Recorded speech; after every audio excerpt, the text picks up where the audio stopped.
السلام عليكم ورحمة الله وبركاته. الحمد لله والصلاة والسلام على رسول الله وعلى آله وأصحابه حزب الله. أما بعد، فقد قال الله تعالى في كلامه الكريم وفي الفرقان المجيد: الحج أشهر معلومات فمن فرض فيهن الحج فلا رفث ولا فسوق ولا جدال في الحج. وقال أيضا: وتزودوا فإن خير الزاد التقوى. وقال أيضا: وأتموا الحج والعمرة لله. عن عبد الله بن عباس رضي الله عنه قال النبي صلى الله عليه وسلم: تعجلوا إلى الحج يعني الفريضة فإن أحدكم لا يدري ما يعرض له. وعن أبي أمامة رضي الله عنه عن النبي صلى الله عليه وسلم: من لم تحبسه حاجة ظاهرة أو مرض حابس أو سلطان جائر ولم يحج فليمت إن شاء يهوديا وإن شاء نصرانيا. صدق الله وصدق رسول الله. அளவில்லா அல்லாஹ் நிகரில்லா அன்புடையோன் எல்லாம் வல்ல அல்லாஹு தஆலாவுக்கு அனைத்து புகழும் உரித்தாகட்டும். அவனது தூதர் அகிலத்தின் அற்கொடை இப்பிரபஞ்சத்தின் பேரொளி நம் உயிரிலும் மேலான கண்மணி நாயகம் ஸல்லல்லாஹு அலைஹி வஸல்லம் அன்னவர்கள் மீதும் அன்னாரின் வழிமுறையை தங்களுடைய வாழ்வில் வலுவாது பின்பற்றிய உத்தம சஹாபாக்கள், தாபிஈன்கள், இமாம்கள், அவுலியாக்கள், நல்லோர்கள், இந்த ஜும்மா நன்னாளில் பள்ளியில் ஒன்று கூடி இருக்கிற நாம் நம் மக்கள் அனைவரின் மீதும் வல்ல அல்லாஹ்வின் பக்ஷா கருணை என்றென்றும் நின்று நிலவட்டுமாக. ஆமீன். அன்பிற்கும் இறைநேசத்திற்கும் உரித்தான அல்லாஹ் நல்லடியார்களே, இஸ்லாமிய மாத வரிசையில் புனிதமிகு துல்கஅதா மாதத்தின் முதல் ஜும்மாவினை நாம் அடைய பெற்றிருக்கிறோம். அல்ஹம்துலில்லாஹ். இது ஹஜ்ஜின் மாதம். மரியாதைக்குரியவர்களே, நம்முடைய தமிழகத்தில் 234 சட்டமன்ற தொகுதிகளுக்கு 54,106 பூத்துகளில் வாக்குப்பதிவு நேற்று நடைபெற்று முடிந்திருக்கிறது. சுமார் 5,73,00,000 வாக்காளர்களில் 85% அதிகமானவர்கள் வாக்களித்திருக்கிறார்கள். தமிழகத்திலேயே மிக அதிகமாக நமது மாவட்டத்தை சார்ந்த குமாரபாளையம் தொகுதியில் 92.38% வாக்குப்பதிவு நடைபெற்றிருக்கிறது. கடந்த தேர்தல்களை விட சதவீதம் அதிகரித்திருப்பதற்கு சமீபத்தில் நடைபெற்று முடிந்த SIR கணக்கு பதிவீடு ஒரு காரணமாக இருக்கிறது. SIR-இல் சுமார் 70 லட்சம் வாக்காளர்கள் தமிழகத்தில் நீக்கப்பட்டிருக்கிறார்கள். மொத்த வாக்காளர்களின் எண்ணிக்கை கடந்த தேர்தலில் 6 கோடிக்கும் அதிகம். இப்போது 5,73,00,000 வாக்காளர்கள் இருக்கிறார்கள். வாக்காளர்களுடைய எண்ணிக்கை குறைந்த போது சதவீதம் அதிகமாக தெரிகிறது. கடந்த தேர்தல்களில் 1 கோடி பேர் வாக்காளர் பட்டியலில் இருந்து 70 லட்சம் வாக்கு பதிவானால் அது 70% என்று சொல்வார்கள். ஆனால் அதே சமயம் வாக்காளர்களின் எண்ணிக்கை 90 லட்சமாக இருந்து 70 லட்சம் அதே அளவு வாக்காளர்கள் வாக்குப்பதிவு செய்தார்கள் என்றால் அது 77% தெரியும். 7% அதிகரித்திருப்பதாக தெரியும். ஆனால் வாக்காளர்களின் எண்ணிக்கை குறைந்திருக்கிறது. மரியாதைக்குரியவர்களே, உதாரணத்திற்கு சென்னையில் 83.7% வாக்கு பதிவாயிருக்கிறது. ஆனால் கடந்த தேர்தலில் 60% தான் பதிவானது. கடந்த தேர்தலில் 40 4,00,000 வாக்காளர்கள் இருந்தார்கள். அதாவது 40,04,000 வாக்காளர்கள் இருந்தார்கள் சென்னையில மட்டும். 24,16,000 வாக்குகள் பதிவானது. அது 60%. ஆனால் இந்த தேர்தலில் சென்னையில் 40,00,000 வாக்காளர்களில் இருந்து 28,30,000 குறைந்திருக்கிறது வாக்காளர்களின் எண்ணிக்கை. இப்போது அதிலே 23,69,000 வாக்காளர்கள் வாக்குப்பதிவு செய்திருக்கிறார்கள். சென்ற 21 தேர்தலை விட வாக்காளர்களின் எண்ணிக்கை 47,000 கம்மியா இருக்குது. ஆனா 83% வாக்கு பதிவாகியிருக்கிறது. அதனால எஸ்ஐஆர் என்பது வாக்காளர்கள் எண்ணிக்கை குறைகிற போது சதவீதம் அதிகமாக தெரியும். கடந்த தேர்தலை விட ஒரு 23,00,000 வாக்காளர்கள் அதிகமாக வாக்களித்திருக்கிறார்கள். அவ்வளவுதான். கடும் வெயிலையும் பொருட்படுத்தாமல் வாக்களித்தவர்களுக்கு நன்றிகள் பல நாம் தெரிவித்துக் கொள்கிறோம். நல்ல ஆட்சி அமைவதற்காக நாம் பிரார்த்திக்க வேண்டும். காரணம், ஆட்சியாளர்களை அல்லாஹ் தான் தேர்ந்தெடுக்கிறார். நாம் ஓட்டு போட்டாலும் கூட நல்ல ஆட்சியாளர்கள் யார் என்று முடிவு செய்வது நம்முடைய கையில் இல்லை. அல்லாஹ் தான் தேர்வு செய்கிறார். அல்லாஹ் குர்ஆனிலே சொல்வான், குலில்லாஹும்ம மாலிக்கல் முல்கி துகுத்தில் முல்க மன் தஷா வ தன்ஸிஉல் முல்க மிம்மன் தஷா வ துஇஸ்ஸு மன் தஷா வ துதில்லு மன் தஷா பியதிக்கல் கைர் இன்னக அலா குல்லி ஷைஇன் கதீர். நபியே, நீங்கள் சொல்லுங்கள், அல்லாஹ்வே, உன் மாலிக்கல் முல்க், நீதான் ஆட்சி அதிகாரங்களை கையில் வைத்திருப்பவனாக இருக்கிறாய். நீ யாருக்கு நாடுகிறாயோ அவர்களுக்கு ஆட்சி பொறுப்பை கொடுக்கிறாய். நீ யாரை நாடுகிறாயோ அவர்களிடத்திலிருந்து ஆட்சி பொறுப்பை நீ பறிக்கிறாய். நீ யாரை நாடுகிறாயோ அவர்களுக்கு கண்ணியத்தை தருகிறாய். நீ யாரை நாடுகிறாயோ அவர்களுக்கு இழிவை ஏற்படுத்துகிறாய். எல்லாமே உன் கையில் இருக்கிறது என்று திருக்குர்ஆனினுடைய வசனம்.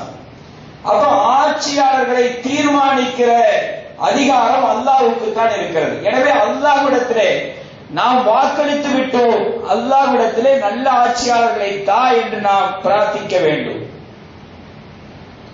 தாலூத் என்ற ஒரு மன்னன் இருந்தார். அவருடைய படையிலே சிறுவயதை உடையவராக தாவூத் அலைஹிஸ்ஸலாம் அவர்கள் இருந்தார்கள். ஜாலூத் என்ற அகங்காரம் பிடித்த அக்கிரமக்காரன் இருந்தான். அவனை அல்லாஹ் தஆலா இந்த சிறு வயது தாவூத் அலைஹிஸ்ஸலாம் அவர்களை கொண்டு உண்டிவில் என்று சொல்வார்களே, அந்த உண்டிவில்லின் மூலமாக அல்லாஹ் அந்த ஜாலூத் என்ற அக்கிரமக்காரனை கொன்றான்.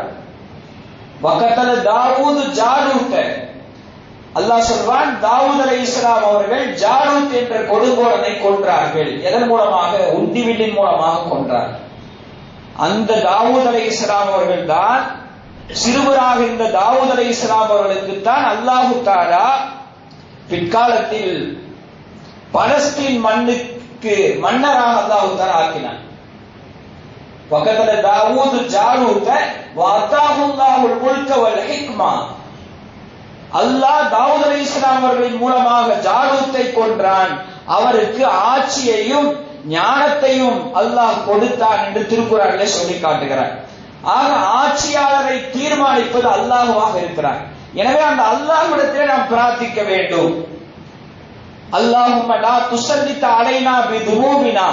இறைவா, எங்களின் பாவத்தின் காரணமாக மல்லா யகாஃபுக ஃபீனா வலா யர்ஹமுனா, உன்னை பயப்படாத, எங்கள் விஷயத்தில் இறைவனை அஞ்சாத, எங்கள் மீது சிறுபான்மையின் மீது இரக்கம் காட்டாத ஆட்சியாளர்களை எங்களுக்கு தந்து விடாதே. சிறுபான்மையின் மீது இரக்கம் காட்டுகிற, எங்கள் விஷயத்தில் இறைபயம் கொண்ட ஒரு நல்ல ஆட்சியாளரை எங்களுக்கு தா என்று இறைவனிடத்திலே நாம் பிரார்த்திக்க கடமைப்பட்டிருக்கிறோம்.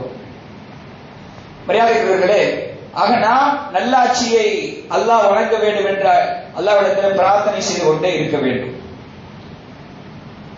மரியாதைக்குரியவர்களே, அல்லாஹ் திருக்குர்ஆனில் சொல்லுகிறான், அல் ஹஜ்ஜு அஷ்ஹுரும் மஅலூமாத். ஹஜ் என்பது சில குறிப்பிட்ட மாதங்களில் செய்யப்படுகிற வணக்கம் என்று அல்லாஹ் சொல்கிறார். இதற்கு ஷவ்வால் மாதம், குறிப்பிட்ட மாதம் என்றால் ஷவ்வால் மாதம், துல்காதா மாதம், துல்ஹஜ் மாதம் என்று முன்னவர்கள் அறிஞர்கள் விளக்கம் சொல்வார்கள். அந்த காலத்தில் இன்றைக்கு போல 6 மணி நேரத்தில் 7 மணி நேரத்தில் சென்று விடுகிற விமானங்கள் இல்லை. அதனால் ஹஜ்ஜின் மாதங்களின் எண்ணிக்கையை அதிகமாக சொன்னார்கள். ஆனால் இந்த காலத்தை பொறுத்த வரையில் துல்காதா மாதமும் துல்ஹஜ் மாதமும் தான் ஹஜ்ஜுடைய மாதமாக இருந்து கொண்டிருக்கிறது. எனவே ஹஜ்ஜுக்காக ஹஜ் கடமையை குறித்து திருக்குர்ஆனும் திருநபி ஸல்லல்லாஹு அலைஹி வஸல்லம் அவர்களும் எப்படி வழிகாட்டி இருக்கிறார்கள் என்பது சம்பந்தமாக இன்றைய ஜும்மா உரையிலே நாம் சில விஷயங்களை நினைவுபடுத்திக் கொள்ள கடமைப்பட்டிருக்கிறோம். அல்லாஹ் தஆலா பயனுள்ள விஷயங்களை கேட்கவும் அது குறித்து வரும் நாட்களில் சிந்திக்கவும் செயலாற்றவும் அல்லாஹ் தஆலா அனைவருக்கும் நல் தௌஃபீக்கினை நல்குவானாக. ஆமீன். மரியாதைக்குரியவர்களே, இவ்வாண்டு இந்தியாவிலிருந்து சுமார் 1,75,000 ஹாஜிகள் ஹஜ் பயணத்திற்காக தேர்வாயிருக்கிறார்கள். தமிழ்நாட்டிலிருந்து ஹஜ் கமிட்டியின் மூலமாக மாத்திரம் 6,534 ஹாஜிகள் ஹஜ் பயணம் மேற்கொள்ள இருக்கிறார்கள். இது கடந்த ஆண்டுகளை விட அதிகமான எண்ணிக்கை. அது மாத்திரமல்லாமல் தனியார் ஹஜ் நிறுவனங்களின் மூலமாக ஒரு 4,000 பேர் ஹஜ் பயணத்திற்கு தயாராக இருக்கிறார்கள். சுமார் தமிழ்நாட்டிலிருந்து மாத்திரம் 10,000 ஹாஜிகள் ஹஜ் பயணம் மேற்கொள்ள இருக்கிறார்கள். இந்தோனேஷியாவிலிருந்து 2,21,000 ஹாஜிகள் அங்கிருந்து ஹஜ்ஜுக்காக பயணமாக இருக்கிறார்கள். பாகிஸ்தானிலிருந்து 1,80,000 பேர், பங்களாதேஷிலிருந்து 1,27,000 பேர். இப்படி உலகம் முழுவதிலிருந்து சுமார் 12,000க்கும் அதிகமான விமானங்களின் மூலமாக உலகம் முழுவதிலிருந்து ஏப்ரல் 18 ஹஜ்ஜுக்காக பயணிகள் பயணிக்க துவங்கிவிட்டார்கள். ஹஜ்ஜுக்கான முதல் விமானம் காஷ்மீரிலிருந்து ஸ்ரீநகர் இருந்து கிளம்பி இருக்கிறது ஏப்ரல் 18. அதே நாள் பாகிஸ்தானிலிருந்து 4 பிளைட்டுகள் கிளம்பி இருக்கிறது. அப்ப ஹஜ்ஜுக்கான பயணம் துவக்கமாகிவிட்டது. அதனால ஹஜ் குறித்து நாம் விரிவாக பார்க்க இருக்கிறோம். மே 21 வரையிலேயும் ஹஜ்ஜுக்கான விமானங்கள் சவுதி அரேபியாவை நோக்கி மக்காவை நோக்கி சென்று கொண்டே இருக்கும். மே 21 வரையிலேயும். அதற்கு பின்னால் ஹஜ்ஜுடைய அமல்கள் என்பது அங்கே 5 நாட்கள் தான். துல்ஹஜ் பிறை 8, 9, 10, 11, 12 இந்த 5 நாட்கள் தான் ஹஜ்ஜுடைய அமல்கள் நடைபெறும். ஆக அந்த ஹஜ் பயணத்தை முடித்துவிட்டு மே 30 ஹாஜிகள் அவர்களுக்கு ஒதுக்கப்பட்ட விமானங்களின் மூலமாக அவர்கள் திரும்பி வந்து கொண்டே இருப்பார்கள்.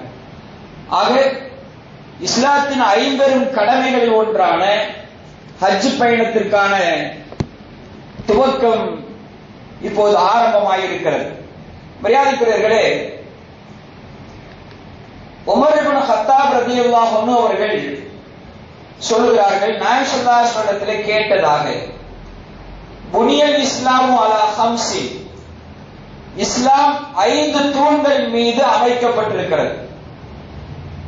ஷஹாதத்தி அல்லா இலாஹ இல்லல்லாஹ் வ அன்ன முஹம்மதர் ரசூலுல்லாஹ், அல்லாஹ் தான் வணக்கத்திற்கு தகுதியானவன், நபிகள் நாயகம் ஸல்லல்லாஹு அலைஹி வஸல்லம் அல்லாஹ்வின் தூதர் என்று சாட்சி சொல்வது. சுருக்கமாக சொல்ல போனால் இஸ்லாத்தின் முதல் தூண் கலிமா. அடுத்து ஒரு இகாமிஸ் ஸலாத்தி, தொழுகையை நிலைநாட்டுதல், ஐவேளை தொழுகை. வஈதாஇ ஸகாத்தி, ஸகாத்தை கொடுப்பது வருடத்திற்கு ஒரு முறை. வஹஜ்ஜில் பைத்தி, அடுத்து பைத்துல்லாஹை ஹஜ் செய்வது, இது 4வது கடமை. வஸௌமி ரமலான், ரமலான் மாதம் நோன்பு வைப்பது. இந்த 5 தூண்களின் மீதுதான் இஸ்லாம் என்கிற கட்டிடம் அமைக்கப்பட்டிருக்கிறது என்று நபிகள் நாயகம் ஸல்லல்லாஹு அலைஹி வஸல்லம் அவர்கள் சொல்கிறார்கள். மரியாதைக்குரியவர்களே, இஸ்லாத்தின் கடமைகளை 3 விதமாக பிரிக்கலாம். முதலாவது அமலே பதனி, உடல் மூலமாக செய்யப்படுகிற வணக்கம். அது தொழுகையும் நோன்பும். தொழுகையும் நோன்பும் உடல் ரீதியாக செய்யப்படுகிற வணக்கம். இரண்டாவது அமலே மாலி, பொருளாதாரத்தின் மூலமாக செய்யப்படுகிற வணக்கம். அது ஜகாத். மூன்றாவது ஒரு கடமை இருக்கிறது. அதற்கு உடல் ரீதியாகவும் அமல்கள் செய்ய வேண்டும், பொருளாதாரமும் வேண்டும். இரண்டும் இணைந்தது. இது ஹஜ். ஹஜ்ஜுக்கு வெறும் பொருளாதாரம் மாத்திரம் போதாது, உடல் ரீதியான செயல்பாடுகளும் தேவை. ஆக இப்படி 3 பிரிவாக இஸ்லாத்தின் கடமைகளை நமக்கு அறிஞர் பெருமக்கள் பிரித்து சொல்லுவார்கள். அல்லாஹ் குர்ஆனிலே சொல்கிறான், வஅத்திம்முல் ஹஜ்ஜ வல் உம்ரத லில்லாஹ், நீங்கள் ஹஜ்ஜையும் உம்ராவையும் அல்லாஹ்வுக்காகவே நிறைவேற்றுங்கள் என்று அல்லாஹ் சொல்றான். வேற நம்மை ஹாஜி என்று அழைக்க வேண்டும், மக்களுக்கு மத்தியில் மரியாதையை பெற வேண்டும் என்ற எந்த நோக்கம் இல்லாமல் அல்லாஹ்வுக்காக மாத்திரம் ஹஜ்ஜையும் உம்ராவையும் நிறைவேற்றுங்கள் என்று அல்லாஹ் திருக்குர்ஆனில் நமக்கு சொல்லி காட்டுகிறார். வதஸவ்வது ஃபஇன்ன கைரஸ் ஸாதி தக்வா, அந்த ஹஜ்ஜுக்காக நீங்கள் தயாரிப்பு செய்து கொள்ளுங்கள் என்று சொல்லுகிற குர்ஆன். ஃபஇன்ன கைரஸ் ஸாதி தக்வா, அந்த பயண தயாரிப்புகளில் உங்களுக்கு பணம் காசுகள் பெரிதல்ல, அங்கே இறையச்சம் தான் சிறந்த வழிச்சாதம் என்று அல்லாஹ் சொல்கிறார். சிறந்த வழித்துணை எது என்றால் இறையச்சம் தான் என்று அல்லாஹ் சொல்கிறார். எனவே ஹஜ்ஜின் பிரதான நோக்கம் அல்லாஹ்வுக்காக என்று இருக்க வேண்டும். அபூ ஹுரைரா ரலியல்லாஹு அன்ஹு சொல்வார்கள், நாயகம் ஸல்லல்லாஹு அலைஹி வஸல்லம் சொன்னதாக, அல் உம்ரத்து இல் உம்ரத்தி கஃபாரத்தும் மா பைனஹுமா, ஒரு உம்ரா அடுத்த உம்ராவுக்கு இடையில் இருக்கிற பாவங்களை அது மன்னிக்கிறது. வல் ஹஜ்ஜுல் மப்ரூர் லைஸ லஹு ஜஸாஉன் இல்லல் ஜன்னah, ஒப்புக்கொள்ளப்பட்ட ஹஜ்ஜின் நன்மை அதற்கு சொர்க்கம் தவிர வேறு கூலி இல்லை என்று நபிகள் நாயகம் ஸல்லல்லாஹு அலைஹி வஸல்லம் சொல்கிறார். சொர்க்கம் தான் கூலி, ஒப்புக்கொள்ளப்பட்ட ஹஜ்ஜுக்கான நன்மை.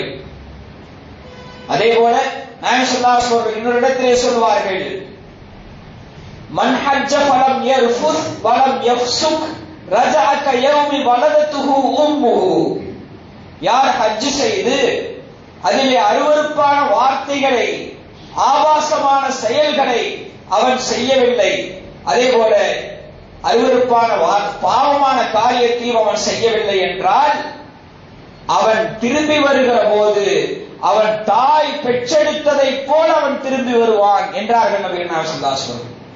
ஒரு குழந்தையை தாய் பெற்றெடுக்கிறார் என்றால் அவள் அந்த குழந்தை எந்த பாவம் அறியாமல் பிறக்கிறது. அப்ப ஹஜ் செய்த அல்லாஹ்வுடைய கட்டளைகளை முறைப்படி நிறைவேற்றி அல்லாஹ்வுக்காக ஹஜ் செய்த ஹாஜி பாவமற்றவராக குழந்தையாக அவர் திரும்பி வருகிறார் என்று நபிகள் நாயகம் ஸல்லல்லாஹு அலைஹி வஸல்லம் சொன்னார். இந்த இடத்துல நாயகம் ஸல்லல்லாஹு அலைஹி வஸல்லம் எர்ஃபுஸ் என்ற வார்த்தையை பயன்படுத்துகிறார். எர்ஃபுஸ் என்றால் அது வார்த்தைகளில் ஆபாசத்தையும் எடுத்துக்கொள்ளும். கெட்ட ஆபாசமான செக்ஸியான வார்த்தைகள் பேசக்கூடாது. அது மனைவியாக இருந்தாலும் சரி. அடுத்து மனைவியோடு உறவு கொள்ளவும் கூடாது. ஹஜ்ஜில் இஹ்ராம் அணிந்து விட்டால் அதை செய்யக்கூடாது. அது அவருடைய ஹஜ்ஜை முடித்து விடும். இந்த இரண்டை வார்த்தையும் அந்த ரஃபத் என்கிற வார்த்தை எடுத்துக்கொள்ளும். ஆபாசமான வார்த்தைகளும் கூடாது, ஆபாசமான செயல்பாடுகளும் கூடாது. அடுத்து நாயகம் ஸல்லல்லாஹு அலைஹி வஸல்லம் எஃப்சுக் என்று சொன்னார்கள், பாவமான காரியத்தை செய்வது. அது பாவமான காரியத்தை அவன் கொண்டு வரக்கூடாது. எந்த சிறுபாவமாக இருந்தாலும் பெருபாவமாக இருந்தாலும் எந்த ஒரு காரியத்தையும் அவன் செய்யக்கூடாது என்று நபிகள் நாயகம் சொன்னார்கள். அப்படி ஹஜ்ஜை செய்தவர் பாவம் இல்லாமல் குழந்தையை போல திரும்பி வருவார். மரியாதைக்குரியவர்களே, இஸ்லாத்தின் கடமைகளை நாம் வரிசைப்படுத்தி பார்க்கிறோம். கலிமா என்பது அல்லாஹ் தான் வணக்கத்திற்கு தகுதியானவன், அண்ணல் நபி ஸல்லல்லாஹு அலைஹி வஸல்லம் அவர்கள் அவனின் தூதர் என்று அதனுடைய பொருளை உணர்ந்து பருவ வயதை அடைந்தவுடன் ஒரு முறையாவது வாயால் சொல்லணும். நிறைய பேர் இன்னைக்கு பள்ளி தொடர்பில்லை, அந்த கலிமாவை உச்சரிப்பதற்குண்டான வாய்ப்புகளும் கிடையாது, எதுவும் தெரியாது. அதனால்தான் திருமண சபையிலாவது இங்கேயாவது கலிமாவை சொல்லுங்கள் என்று மணமகனுக்கும் மணமகளின் தந்தைக்கும் கலிமாவை சொல்லித் தருகிறார். அதனால்தான் அப்படியாவது ஒரு தடவை சந்தர்ப்பம் அந்த கலிமாவை ஒரு தடவையாவது சொல்லி நீங்க முழுமையான முஸ்லிமாக ஆகிவிடுங்கள் என்பதற்காக அந்த வார்த்தை சொல்லித் தரப்படுகிறது. இரண்டாவது தொழுகை. அது பருவ வயதை அடைந்தது முதல் மௌத்தார வரைக்கும் தொழுதுதான் ஆகணும். மௌத்தார வரைக்கும் தொழுதுதான் ஆகணும். தொழுகை விடக்கூடாது. எந்த காரணம் சொல்லியும் தொழுகை விடக்கூடாது. மூன்றாவது நோன்பு. அதுவும் பருவ வயதை அடைந்தது முதல் அவன் மௌத்தா போற வரையும் நோன்பு வச்சுதான் ஆகணும். வருடத்தில் ஒரு மாதம். ஜகாத் என்பது பருவ வயதை அடைந்தது முதல்.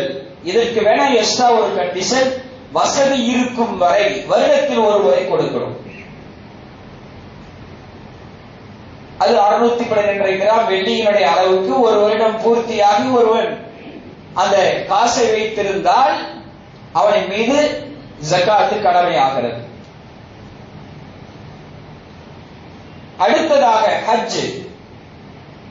அது ஜகாத் என்பது வருடத்திற்கு ஒரு முறை அது கடமை, அதை நிறைவேற்றிக் கொண்டே இருக்க வேண்டும். ஹஜ் என்பது வசதி இருப்பவருக்கு ஆயுளில் ஒரு முறை கடமை. ஒரு தடவை ஹஜ் செய்துட்டா போதும், அவருடைய கடமை நீங்கி விடுகிறது. அபூ ஹுரைரா சொல்கிறார்கள், நாயகம் ஸல்லல்லாஹு அலைஹி வஸல்லம் ஒரு முறை எங்களுக்கு உரையாற்றிக் கொண்டிருந்தார்கள். அப்போது சொன்னார்கள், அய்யுஹன் நாஸ் கத் ஃபுரித அலைக்குமுல் ஹஜ் ஃபஹஜ்ஜு, உங்கள் மீது ஹஜ் கடமையாக்கப்பட்டிருக்கிறது, நீங்கள் ஹஜ் செய்யுங்கள் என்றார்கள் நபிகள் நாயகம் ஸல்லல்லாஹு அலைஹி வஸல்லம். அப்போது ஒரு மனிதர், அக்குல்ல ஆமீன் யா ரசூலல்லாஹ், ஒவ்வொரு வருடமும் கடமையா என்று கேட்கிறார். நாயகம் ஸல்லல்லாஹு அலைஹி வஸல்லம் மௌனமாக இருந்தார்கள். அவர் 3 தடவை கேட்கிறார் இதே வார்த்தையை, நாயகமே ஒவ்வொரு வருடமும் ஹஜ் கடமையா என்று கேட்டார். அப்போது நாயகம் ஸல்லல்லாஹு அலைஹி வஸல்லம் சொன்னார்கள், லவ் குல்து நஅம் லவஜபத், நான் ஆம் என்று சொல்லிவிட்டால் ஒவ்வொரு வருஷமும் ஹஜ் கடமையாகிவிடும், உங்களால் முடியாது. அதனால் தேவையில்லாததை கேட்பதை நீங்கள் விட்டு விடுங்கள். உங்களுக்கு முன்னால் இருப்பவர்கள் எல்லாம் அழிக்கப்பட்டதற்கான காரணம் தேவையில்லாத கேள்வி கேட்டதினால் தான் முன் சமுதாயம் அழிக்கப்பட்டது என்று நபிகள் நாயகம் ஸல்லல்லாஹு அலைஹி அவர்கள் சொன்னார்கள். அதே போல நான் உங்களுக்கு எதை ஏவுகிறேனோ அதை நீங்கள் கொண்டு வாருங்கள், முடிந்த அளவுக்கு நான் எதை தடுக்கிறேனோ அதை நீங்கள் விட்டுவிடுங்கள் என்றார்கள் நபிகள் நாயகம் ஸல்லல்லாஹு அலைஹி வஸல்லம். ஆக ஹஜ் என்பது ஆயுளில் ஒரு முறை கடமை. அதேபோல் இப்னு அப்பாஸ் அவர்கள் அறிவிக்கிறார்கள், நாயகம் ஸல்லல்லாஹு அலைஹி வஸல்லம் ஒரு முறை உரையாற்றிக் கொண்டிருந்தார்கள். அப்போது நாயகம் ஸல்லல்லாஹு அலைஹி அவர்கள், உங்கள் மீது அல்லாஹ் ஹஜ்ஜை கடமையாக்கி இருக்கிறான் என்று சொன்னபோது அக்ரா இப்னு ஹாபிஸ் என்கிற ஒரு சஹாபி, ஒவ்வொரு வருடமும் கடமையா என்று கேட்டார். அதே வார்த்தையை நாயகம் ஸல்லல்லாஹு அலைஹி சொன்னார்கள், நான் ஆம் என்று சொன்னால் கடமையாகிவிடும், உங்களால் முடியாது, நீங்கள் என்ன செய்து கொள்ளுங்கள், ஹஜ்ஜை நான் சொல்வதை நிறைவேற்றுங்கள். அதற்கு மேல் யாராவது ஒரு முறைக்கு மேல ஹஜ் செய்தார்கள் என்றால் அது நஃபிலான ஹஜ்ஜாக மாறிவிடும் என்று பெருமானார் சொன்னார்கள். ஆக ஹஜ் என்பது ஆயுளில் ஒரு முறை கடமையாக்கப்பட்டிருக்கிறது அதற்கான வசதி பெற்றவர்கள் மீது. ஹஜ் எப்போது கடமை? வலில்லாஹி அலன்னாஸி ஹிஜ்ஜுல் பைத்தி மனிஸ்ததா இலைஹி சபீலா. அல்லாஹ் சொல்கிறான், அல்லாஹ்வுக்காக பைத்துல்லாவை ஹஜ் செய்வது கடமையாகிவிட்டது.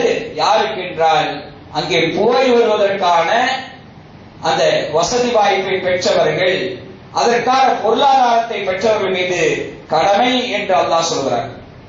ஹஜ் என்பது அது ஒரு யாத்திரை அல்ல, அது ஒரு கடமை என்பதை நாம் உணர்ந்து கொள்ள வேண்டும். ஹஜ் கடமையை தள்ளி போடக்கூடாது. எப்போது அந்த வசதி வந்ததோ அப்போதே அது கடமையாகிவிடுகிறது.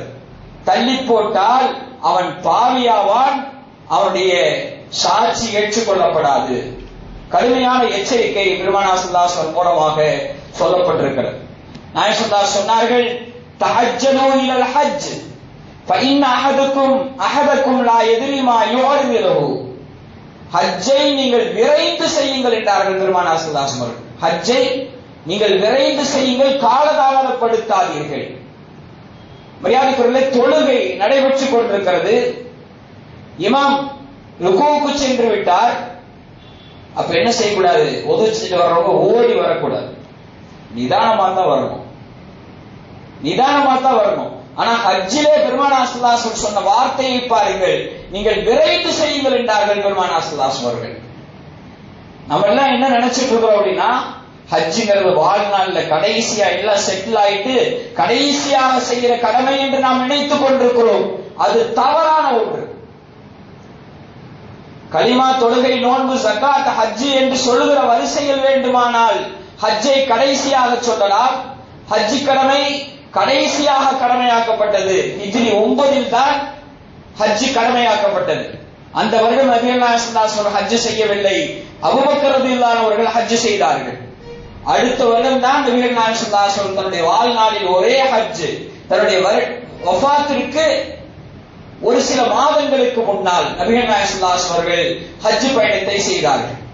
இப்ப ஹஜ் கடமையை சொல்கிற போது கடைசியாக சொல்லுவார்கள். அது கடமையாக்கப்பட்ட வரிசையில் கடைசியாக இருக்கலாம். ஆனால் அதற்காக கடைசியாக செய்ய வேண்டிய அமல், எல்லா லைஃப்ல செட்டில் ஆயிட்டு கடைசியாக செய்ய வேண்டிய கடமை என்று யாரும் நினைத்து விடக்கூடாது. இளமையில் துடிப்போடு இருக்கிற போது செய்ய வேண்டிய கடமை, இளமையில் துடிப்போடு இருக்கிற போது செய்கிற கடமை ஹஜ் கடமை. ரிட்டையர்ட் ஆன பிறகு செய்ய வேண்டிய கடமை அல்ல ஹஜ் கடமை. ஏனென்றால் அங்கே பல்வேறு விதமான அமல்கள் இருக்கிறது, நடக்க வேண்டும். நாம் பல்வேறு விதமான அமல்களை செய்ய வேண்டும். அங்கே வயதானவர்கள் சிரமப்படுவதை கண்கூடாக பார்க்க முடிகிறது. அப்ப ஹஜ்ஜுக்கு உடலும் ஆரோக்கியமும் பொருளாதாரமும் கிடைத்து விட்டால் உடனே நிறைவேற்றுங்கள் நாயகம் சொல்கிறார். அதை வேறு ஏதாவது காரணத்தால் தள்ளி போட்டால் அந்த காரியத்தை அல்லாஹ் தள்ளி போடுவான். உதாரணமாக மகளின் திருமணம், அதனால் நான் ஹஜ் கடமையை தாமதப்படுத்துகிறேன் என்று யாராவது ஒருவர் அதற்காக காசை சேர்த்திக் கொண்டு ஹஜ் கடமையை தாமதப்படுத்திக் கொண்டே இருந்தார் என்றால் அல்லாஹ் அந்த திருமண காரியத்தை தாமதப்படுத்துவான். அபூ ஸயீத் அல்-குத்ரி ரலியல்லாஹு அன்ஹு சொல்கிறார்கள், நாயகம் ஸல்லல்லாஹு அலைஹி வஸல்லம் அவர்கள் அல்லாஹ் சொன்னதாக சொல்லுகிறார்கள், ஒரு மனிதன் அவனுக்கு நான் ஆரோக்கியத்தை தந்து, அவனுக்கு நல்ல பொருளாதாரத்தையும் தந்து, ஹஜ் செய்யாமல் 5 ஆண்டு காலம் அவன் தள்ளி போட்டான் என்றால் அவனுக்கு அது தடையாகவே ஆக்கப்பட்டு விடும் என்று அல்லாஹ் சொன்னதாக நபிகள் நாயகம் ஸல்லல்லாஹு அலைஹி வஸல்லம் சொல்கிறார். சில முஸ்லிம்களுடைய உள்ளத்திலே உம்ரா செய்தால் போதும், போய் காபத்துல்லாவை பார்த்து வந்து விட்டால் போதும், அது இன்றைக்கு அது ஒரு ஃபேஷனாக ஆகிவிட்டது. உம்ராவுக்கு 1 லட்சம் இருந்தா போதும், ஹஜ் செய்யணும்னா 5 லட்சம் ரூபாய் தேவை என்று சொல்லி ஹஜ் செய்வதற்கு வசதி இருந்தும் கூட உம்ராவை செய்துவிட்டு வந்து அதை ஒரு பெருமையாக பேசிக் கொள்கிறார். ஆனால் உம்ரா செய்யாட்டி அல்லாஹ் கேள்வி கேட்க மாட்டான். ஹஜ் செய்யலன்னா அல்லாஹ்வுடைய கேள்விக்கு பதில் சொல்லணும். ஹஜ் என்பது கடமை. அப்படி கடமையாக இருந்தும் உம்ரா செய்து விட்டு வந்து அதையே ஒரு மனநிறைவோட பெரிய காரியமாக எடுத்துக்கொண்டார்கள் என்றால், உம்ரா செய்தீங்களான்னு அல்லாஹ் கேள்வி கேட்க மாட்டான், ஹஜ் செய்தீர்களா என்றுதான் அல்லாஹ் கேட்பான். எனவே இந்த விஷயத்தில் நாம் கவனமாக இருக்க வேண்டும். அந்நஃபகத்து ஃபில் ஹஜ்ஜி கந்நஃபகத்து ஃபீ ஸபீலில்லாஹி பி700 ضعف நாயகம் சொல்கிறார்கள். யார் ஹஜ்ஜுக்காக செலவு செய்கிறார்களோ அவர் அல்லாஹ்வுடைய பாதையில் 200 மடங்கு செலவு செய்த கூலியை பெறுவார் என்பதாக நபிகள் நாயகம் ஸல்லல்லாஹு அலைஹி வஸல்லம் சொல்கிறார்கள். ஹஜ் என்பது சுற்றுலா தலம் அல்ல, போய் பார்த்து விட்டு வருவதற்கு அது ஒரு கடமை என்பதை நாம் உணர்ந்து கொள்ள வேண்டும். ஒரு மனிதர் வந்தார் பெருமானார் ஸல்லல்லாஹு அலைஹி வஸல்லத்திலே, ஃபகால மா யூஜிபுல் ஹஜ், ஹஜ் எதனால் கடமையாகும் என்று கேட்கிறார். அப்ப நாயகம் ஸல்லல்லாஹு அலைஹி வஸல்லம் சொன்ன வார்த்தை அஸ்ஸாது வர் ராஹிலா, அஸ்ஸாது வர் ராஹிலா. 40 நாள் அங்கே ஹஜ்ஜுக்கு பயணம் செய்கிறார் என்றால் அதற்கான உணவுக்கான பொருளாதாரமும் பிரயாணத்திற்கான செலவும் இருந்தால் அது அவனுக்கு ஹஜ்ஜை கடமையாக்கும் என்றார்கள் பெருமானார் ஸல்லல்லாஹு அலைஹி அவர்கள். நாயகம் ஸல்லல்லாஹு அலைஹி வஸல்லம் கடுமையான வார்த்தையை சொல்கிறார்கள். ஒரு மனிதன் ஹஜ்ஜுக்கான பொருளாதாரத்தை வைத்திருந்து அதற்கான ஆரோக்கியத்தையும் பெற்றிருந்து அவன் ஹஜ்ஜு செய்யவில்லை என்றால் ஃபலா அலைஹி ஐயமூத்த யஹூதியன் அவ் நஸ்ரானியா, அவன் யூதனாகவோ கிறிஸ்தவனாகவோ சாகட்டும், அது எனக்கேட்ட என்றார்கள் பெருமானார் ஸல்லல்லாஹு அலைஹி வஸல்லம். எவ்வளவு ஒரு கடுமையான வார்த்தை. அவன் யூதனாகவோ கிறிஸ்தவனாகவோ சாகட்டும், அது ஒரு பொருட்டல்ல. அல்லாஹ்வே குர்ஆன்ல இப்படி சொல்றான், வலில்லாஹி அலன்னாஸி ஹஜ்ஜுல் பைத்தி மன் இஸ்ததா இலைஹி சபீலா வமன் கஃபர ஃபஇன்னல்லாஹ கனிய்யுன் அனில் ஆலமீன். யாருக்கு பாதையால் சக்தி பெற்றிருக்கிறாரோ அவருக்கு ஹஜ் கடமையாகிவிட்டது. அவரை யாரை நிராகரிக்கிறாரோ அல்லாஹ் அவனை விட்டும் தேவையற்றவனாக இருக்கிறான் என்று திருக்குர்ஆனிலே அல்லாஹ் சொல்லி காட்டுகிறார். நாயகம் ஸல்லல்லாஹு அலைஹி வஸல்லம் ஒரு முறை சொன்னார்கள், மல்லம் தஹ்பிசு ஹாஜத்துன் லாஹிரத்துன் அவ் மர்துன் ஹாபிசுன் அவ் சுல்தானுன் ஜாயிருன் வலம் யஹுஜ் ஃபல்யமுத் இன்ஷா யஹூதியன் வ இன்ஷா நஸ்ரானியா. ஒரு மனிதனுக்கு அத்தியாவசியமான ஒரு தேவை குறுக்கிடாமல் அல்லது முடங்கி போன வியாதி இல்லாமல் அல்லது அரசாங்கத்தால் அடக்குமுறையால் ஹஜ் செய்யக்கூடாது என்று தடுத்து நிறுத்தப்படாமல் இந்த மூன்று காரணம் இல்லாமல் ஒருவன் ஹஜ்ஜை செய்யவில்லை என்றால் அவன் யூதனாகவோ கிறிஸ்தவனாகவோ சாகட்டும் என்றார்கள் பெருமானார் ஸல்லல்லாஹு அலைஹி வஸல்லம். எவ்வளவு கடுமையான வார்த்தை, நாம் யோசித்து பார்க்க வேண்டும்.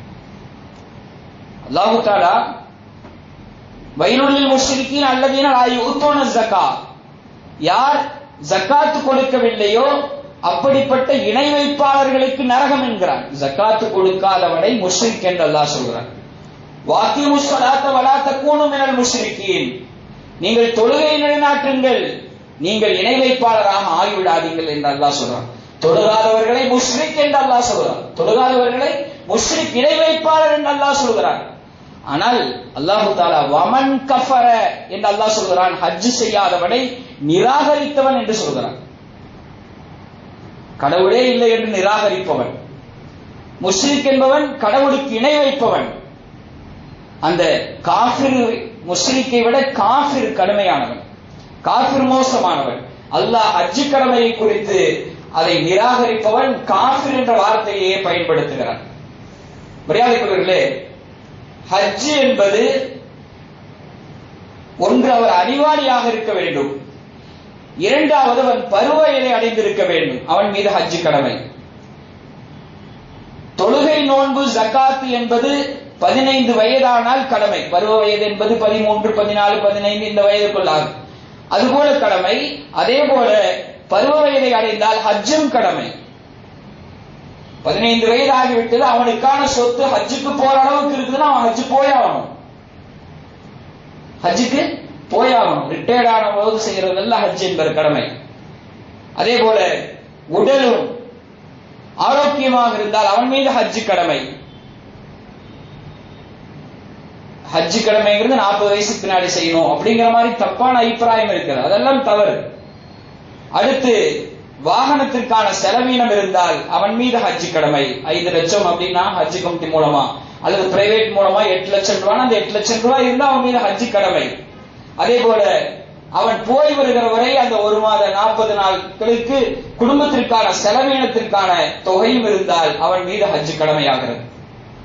பெண்களுக்கு அவரோடு திருமணம் செய்ய தடை செய்யப்பட்ட உறவுகள் யாராவது இருந்தால் தான் அவள் மீது கடமை. தந்தை அல்ல கணவன் இருந்தால் கணவன் அவரோடு செல்ல வேண்டும். அவள் மட்டும் தனியாக ஹஜ் பயணம் மேற்கொள்ளக்கூடாது. கடந்த ஆண்டுகளில் கேரளாவில் இருந்து ஒரு பெண்களின் குழு மாத்திரம் ஹஜ்ஜுக்கு சென்றார்கள், மஹரமுடைய துணை இல்லாமல், ஆண் துணை இல்லாமல். அப்படி அரசாங்கம் கொடுத்தாலும் அனுமதி கொடுத்தாலும் மார்க்கம் அனுமதிக்கவில்லை. அவர்கள் மீது கடமை இல்லை. பணம் காசு இருக்கிறது அவளுக்கு, அவளுக்கு செல்வற்று வருவதற்கான காசு இருக்கிறது. ஆனால் அவளோடு அழைத்து செல்வதற்கு சகோதரனோ அல்லது கணவனோ தந்தையோ திருமணம் உறவு தடை செய்யப்பட்ட யாரும் இல்லை என்றால் அந்த பெண்ணின் மீது ஹஜ் கடமை இல்லை. கடன் வாங்கி ஹஜ் செய்ய வேண்டியதில்லை. ஆனால் கடனை அவசியமாக நிறைவேற்ற வேண்டும். இன்றைக்கு கடன் என்பது அதிகமாக இருக்கிறது எல்லோருக்கும். கோடியிலே புரண்டால் என்றால் அவனுக்கு லட்சத்திலே கடன் இருக்கிறது. ஆனால் ப்ராப்பர்ட்டிகள் அதிகமாக இருக்கிறது. ஒருவருக்கு 50 லட்சம் கடன் இருக்கிறது, ஆனால் 1 கோடி ப்ராப்பர்ட்டி இருக்கும். எனக்கு கடன் இருக்கிறது, ஹஜ் கடமை இல்லை அப்படின்லாம் சொல்லக்கூடாது. ஏன்னா 1 கோடி ப்ராப்பர்ட்டி இருக்குது, 50 லட்சம் ரூபாய் தான் அவனுக்கு கடன் இருக்கு. அப்படியானா அந்த ப்ராப்பர்ட்டி வித்துட்டு அவன் ஹஜ்ஜுக்கு போகணும். ப்ராப்பர்ட்டியை வித்துட்டு ஹஜ்ஜுக்கு போகணும். வீடு என்பது அவசியம்தான் வசிப்பதற்கு. ஒருவர் வீடு கட்ட நினைக்கிறார், அதற்காக பணம் சேர்த்து வைக்கிறார். ஹஜ்ஜுக்கான அறிவிப்பு வருகிறது, அந்த பணமும் ஹஜ்ஜுக்கு சென்று வருவதற்கான அளவுக்கு 5 லட்சம் 10 லட்சம் இருக்குது, வீடு கட்ட வச்சிருக்காரு. ஹஜ்ஜுக்கான அறிவிப்பு வந்தா எதற்கு முக்கியத்துவம் தரணும்? வீடு கட்டுவதற்கல்ல, ஹஜ்ஜுக்கு போவதற்கு முக்கியத்துவம் தரணும். மகளுக்கு திருமணம் செய்வதற்காக நகை வாங்கி வைத்திருக்கிறார். இன்றைய நிலவரத்தை பொறுத்தவரையில் ஒருத்தர் 5 பவுன் இருந்தாவே அது 6 லட்சத்தை தொற்றுது. 5 பவுன் இருந்தா ஹஜ் அவர் மீது கடமையாகிறது. அவர் மீது ஹஜ் கடமையாகிறது. அந்த நகை வித்துட்டு அவர் ஹஜ்ஜுக்கு போகணும்.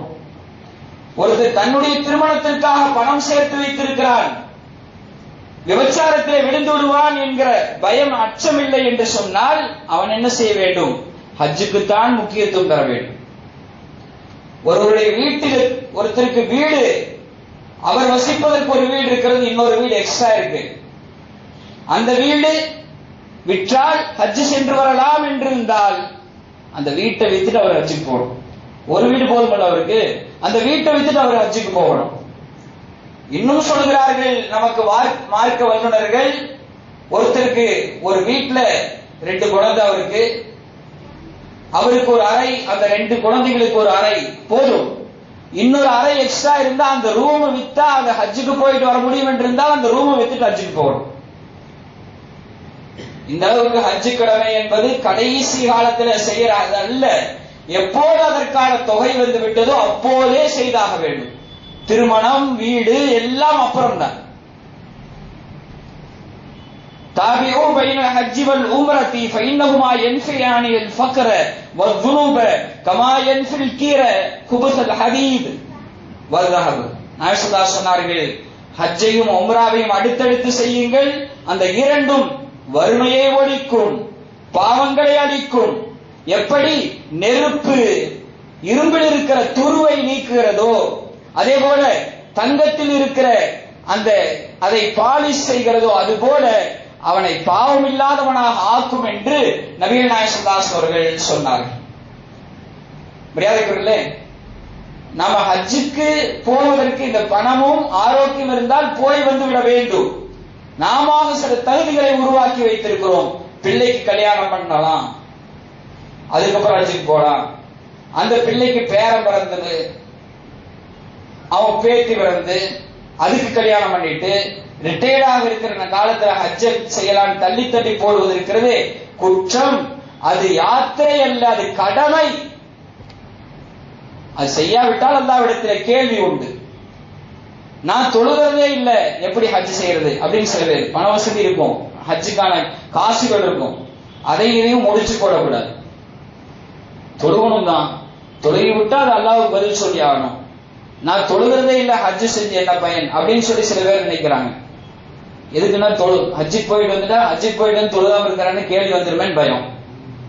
அதையும் முடிச்சு போடக்கூடாது. எப்ப அந்த ஹஜ்ஜுக்கான தொகை அவரிடத்தில் வந்து விட்டதோ அவர் ஹஜ் செய்தே ஆக வேண்டும் என்று மார்க்கம் சொல்லுகிறது.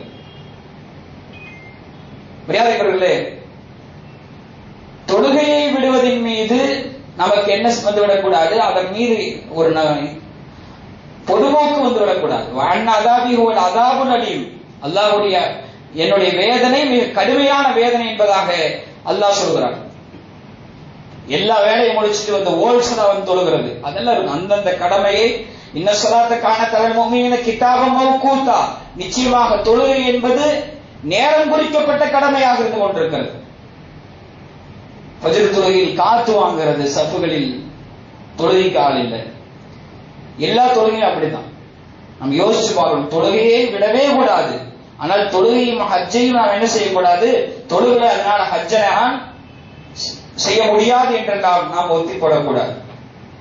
ஹஜ் செய்பவர்களுக்கு அல்லாஹ் தஆலா பொருளாதாரத்திலே பரக்கத்தை செய்வான். அப்துல்லாஹ் இப்னு உமர் ரலியல்லாஹு அன்ஹு சொல்கிறார்கள், மன் மாத்த வஹுவ மூசிருன் வலம் யஹுஜ் ஜாஅ யௌமல் கியாமத்தி மக்தூபும் பைன ஐனைஹி காஃபிர். யார் ஒருவன் வசதி இருந்தும் ஹஜ் செய்யவில்லையோ அவன் நாளை மறுமையில் அவனுடைய நெற்றியிலே காஃபிர் என்று எழுதப்பட்ட நிலையில் வருவான் என்று சொன்னார். உமர் ரலியல்லாஹு அன்ஹு சொல்கிறார்கள், லகத் ஹமம்து அன் உபாஸ ரிஜாலன் இலா அஹ்லில் அம்சார் ஃபயன்துரு குல்ல மன் லஹு ஜித்தத்துன் வலம் யஹுஜ் ஃபயத்ரிபு அலைஹி ஜிஸியா மாஹும் பிமுஸ்லிமீன் மாஹும் பிமுஸ்லிமீன் மாஹும் பிமுஸ்லிமீன். உமர் ரலியல்லாஹு அன்ஹு சொல்கிறார்கள், நான் விருப்பப்படுகிறேன் எப்படி என்றால், சில மனிதர்களை அனுப்பி வைத்து யாரெல்லாம் வசதி இருந்து நகரங்களிலே ஹஜ் செய்யாமல் இருக்கிறார்களோ அவர்கள் மீது ஜிஸியா என்கிற வரியை விதிக்க வேண்டும் என்று நினைக்கிறேன்.